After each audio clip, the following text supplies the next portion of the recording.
Hello guys, welcome to our channel. আমি ইন্দ্রনীল। গত এপিসোডগুলোতে আমরা দেখছিলাম কিভাবে আমরা বাংলা ওয়েডিং অ্যালবাম ডিজাইন করতে পারি। তো আজকে আমরা জানবো কিভাবে আমরা বাংলাতে ফটোশপে লিখতে পারি। মেনলি ওয়েডিং অ্যালবাম ডিজাইন করবার জন্য আমি যে ধরনের ফন্টসগুলো ইউজ করি, মেনলি সেটা আমি ক্যালিগ্রাফি করি বা আমি পেন দিয়ে লিখি। ওকে, বাট আমরা যদি বাংলাতে লিখতে চাই তাহলে আমরা কি করে লিখবো, তো চলুন কথা না বাড়িয়ে দেখে নেওয়া যাক।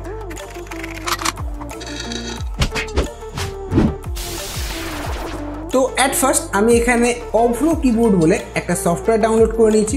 তো এটা আমি কোথা থেকে ডাউনলোড করব, আমি ডেসক্রিপশন বক্সে লিঙ্ক দিয়ে দেবো, আপনারা অবশ্যই ডাউনলোড করে নেবেন।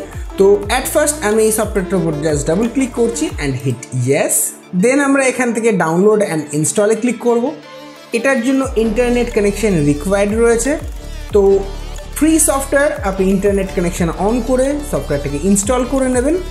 অ্যান্ড এখানে অপেরা মিনি ইনস্টল হচ্ছে, আমি জাস্ট এটাকে ডিক্লাইন করে দিচ্ছি অ্যান্ড অ্যাভাসটাকে আমি ডিক্লাইন করে দিচ্ছি। ওকে, এখানে অভ্রো কিবোর্ড যেটা রয়েছে সেটা ইনস্টল হয়ে গেছে।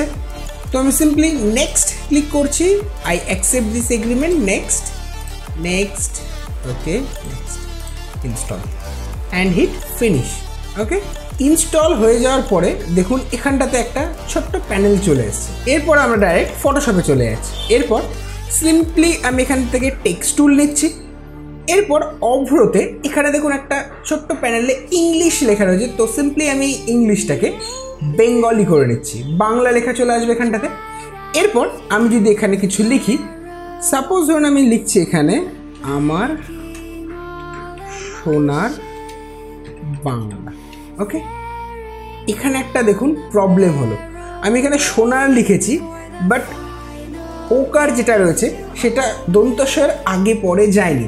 এই একটা প্রবলেম কিন্তু আপনাদের খুব হতে পারে এই অভ্র দিয়ে লিখতে গেলে। তো এইটাকে আমি কিভাবে রিজলভ করব, খুব ইজি একটা ট্রিক রয়েছে, 1 মিনিটের মধ্যে একটা সলিউশন হয়ে যাবে। তো সবার ফার্স্টে আমরা এখানে এডিট মেনুতে যাব, দেন এখান থেকে প্রেফারেন্স অ্যান্ড এখান থেকে আমরা যাব টাইপে।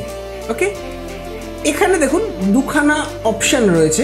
Number 1 Latin and east Asian language, আরেকটা রয়েছে ওয়ার্ল্ড রেডি লেআউট। তো আমরা এখানে ওয়ার্ল্ড রেডি যে লেআউট যেটা রয়েছে সেটাতে ক্লিক করব অ্যান্ড হিট ওকে। এরপরেও যদি আমরা এখানে লেখার চেষ্টা করি, এটা কিন্তু ঠিক এরকমই থাকবে, এটাতে কোনো চেঞ্জেস আসবে না বা ঠিকও এটা হবে না। তো এর জন্য আমরা কী করব, সিম্পলি আমরা ফটোশপ যে অ্যাপ যেটা রয়েছে সেটাকে আমি ক্লোজ করে দিচ্ছি, নো। ওকে, দেন আমি আবার এখানে ফটোশপ ওপেন করছি। এরপর আমি এখান থেকে একটা নতুন ডকুমেন্ট নিয়ে নিলাম। ওকে, এরপর যদি আমি এখানে কিছু লিখি, সাপোজ ধরুন আমি টাইপ টুল নিয়ে নিচ্ছি আর এখান থেকে আমি ইংলিশটাকে বাংলা করে দিচ্ছি। এরপর আমি এখানে ধরুন লিখছি ওকে আমার সোনার বাংলা। ঠিক আছে, আর কোনো প্রবলেম হচ্ছে না। এরপর আমরা যেটা দেখবো, আমরা তো এখানে একটা সিম্পল ফন্ট দিয়ে আমরা লিখলাম। এরপর আমরা ফন্টটাকে চেঞ্জ করবি করে, সবারই ইচ্ছা করে একটু ভালো নতুন ফন্ট দিয়ে লিখি। তো আমরা ফন্ট কী করে চেঞ্জ করব, তো আমি ডেসক্রিপশন বক্সে লিঙ্ক দিয়ে দেবো একটা ওয়েবসাইটের, আপনি সেখান থেকে গিয়ে অনেক ফন্ট ডাউনলোড করে নিতে পারেন। আমি যেমন এখানে ডাউনলোড করে নিয়েছি অলরেডি। তো আমি সিম্পলি এই ফন্টটাতে যাচ্ছি। এখানে দেখুন অনেকগুলো রয়েছে, ANSI, V1, V2 and Unicode. আমরা সবসময়ের জন্য বাংলাতে লিখবার জন্য ইউনিকোড যে ফন্ট যেটা রয়েছে সেটাকে ইনস্টল করবো, ANSI ফন্টটাকে ইনস্টল করার কোনো দরকার নেই। ইউনিকোড যে ফন্ট যেটা রয়েছে সেটাতে আমি জাস্ট ডাবল ক্লিক করে নিচ্ছি অ্যান্ড এখানে দুখানা ইউনিকোড রয়েছে, একটা ইটালিকে রয়েছে আর একটা নর্মাল রয়েছে। তো ইউনিকোডের এইটা যেটা রয়েছে জাস্ট আমি এখানে ইনস্টল করে দিচ্ছি। ওকে, ইয়েস, কমপ্লিট। অলরেডি এটা আমার ইনস্টলড ছিল। এখানে বাকি যে ফন্টস যেগুলো রয়েছে সেগুলো আমার ইনস্টলড রয়েছে।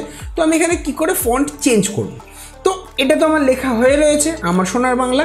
আমি সিম্পলি যদি আমি এখানে ক্লিক করি অ্যান্ড ড্র্যাগ করে নিই, এটাকে সিলেকশন করে নিচ্ছি, এইখানে আমরা চলে যাচ্ছি এবং নিচের দিকে দেখুন ইউনিকোড যেগুলো রয়েছে, ইউনিকোডগুলোই কিন্তু অনলি কাজ করবে। দেখুন এখানে কাজ করছে। ওকে, ঠিক আছে, দেখুন অলরেডি ফন্ট চেঞ্জ হচ্ছে। আমি সাপোজ এই ফন্টটাকে রাখলাম, এটা একসঙ্গে আটকে রয়েছে। তো এটাকে আমরা কী করে চেঞ্জ করতে হয়, আমি টাইপ টুলের ভিডিওতে দেখিয়েছিলাম। ড্র্যাগ করে নেব, এখান থেকে প্রপার্টিস যেটা আছে সেটাই গিয়ে হোয়াইট যেটা রয়েছে সেটাকে আমি একটু বাড়িয়ে দিচ্ছি, লাভলি। তো আমরা এখান থেকে ফন্টও চেঞ্জ করতে পারি, আমরা আরও অনেক ফন্ট এখানে ইউজ করতে পারি। সিম্পলি আমরা টাইপ টুল নেব এবং এটাকে আমরা সিলেকশন করে নেব এখান থেকে আরও যে ফন্ট যেগুলো আমি ইনস্টল করেছিলাম অনলি ইউনিকোড ফন্ট যেগুলো রয়েছে সেগুলোই কিন্তু এখানে কাজ। দেখুন ANSI যে ফন্ট যেগুলো রয়েছে সেগুলোতে যদি আমি ক্লিক করি দেখুন এখানে লি চলে আসছে, এটা কাজ করবে না। তো আমরা ইউনিকোড যে ফন্ট যেগুলো রয়েছে শুধু সেইগুলো আমরা ইউজ করব। এখানে চেঞ্জ হচ্ছে, দেখুন ফন্ট যেগুলো আপনার ভালো লাগবে আপনি সেটা এখান থেকে ইউজ করে নিতে পারেন। আমার এখানে এই ফন্টটা বেশ ভালো লাগে, আমি এখান থেকে সাইজটা একটু ইনক্রিজ করে দিচ্ছি। সিম্পল। আরও একটা জিনিস জানবো আমরা অভ্র কিবোর্ডে, আমরা সাধারণত ধরুন সোনার বাংলা লিখছি, এস দিয়ে আমরা তো দন্ত স লিখছি, তাহলে আমরা তালবস্য লিখবো, কিন্তু শিফট দিয়ে এস লিখবো। তো আমরা কী করে জানবো এটা শিফটেই যে কাজ করবে? আপনারা যদি এই অভ্র কিবোর্ডের যে প্যানেল যেটা রয়েছে সেখানে যদি যান, এখানে সেকেন্ড যে অপশন যেটা রয়েছে এখানে দেখুন একটা কিবোর্ডের অপশন রয়েছে। আপনারা যদি এই কিবোর্ডের অপশনে যদি একটা ক্লিক করেন তাহলে দেখুন এখানে কিন্তু একটা কিবোর্ডের একটা প্যানেল খুলে যাবে। ধরুন এখানে তালবস্য লেখা রয়েছে, তো SHS মানে হচ্ছে শিফটের সঙ্গে এস ক্লিক করব। তো আমি যদি এখানে টাইপ টুল নিয়ে নিচ্ছি, যদি আমি এখানে অনলি এস যদি করি তাহলে দেখুন দন্তস্ব হচ্ছে, কিন্তু যদি আমি আবার সেম টাইপ টুল নিয়ে যদি আমি এখানে শিফটের সঙ্গে যদি এস ক্লিক করি তাহলে দেখুন এখানে তালবস্য হচ্ছে।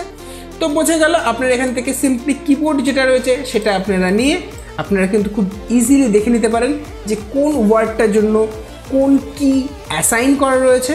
তো আশা করছি ভিডিওটা আপনাদের ভালো লেগেছে। যদি ভালো লেগে থাকে তাহলে অবশ্যই লাইক করবেন, আর যদি কোনো কোয়ারিজ থাকে, কোনো প্রশ্ন থাকে তাহলে অবশ্যই কমেন্ট করে জানাবেন। চ্যানেলে যদি নতুন হন তাহলে অবশ্যই সাবস্ক্রাইব করবেন। Thanks for watching.